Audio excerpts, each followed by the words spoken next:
Assalamualaikum, hello dear viewers and students, welcome to my channel. I'm in 5D School. Today I'm going to say something about voice. Let's get start.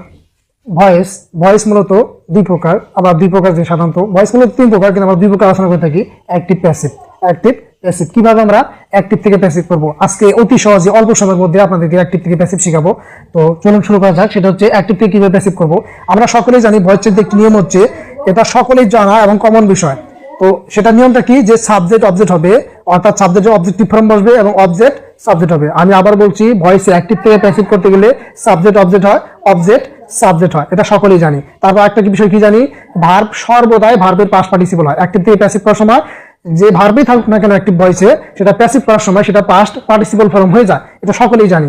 তো আরেকটা বিষয় কি জানি, যে by যোগ করতে হয়, বাই যোগ করতে হয়। তাহলে যে বিষয়টি মনে রাখতে হবে, অ্যাক্টিভ থেকে প্যাসিভ করার সময় কোনো কিছু বাদ যায় না, শুধু যোগ করতে হয়।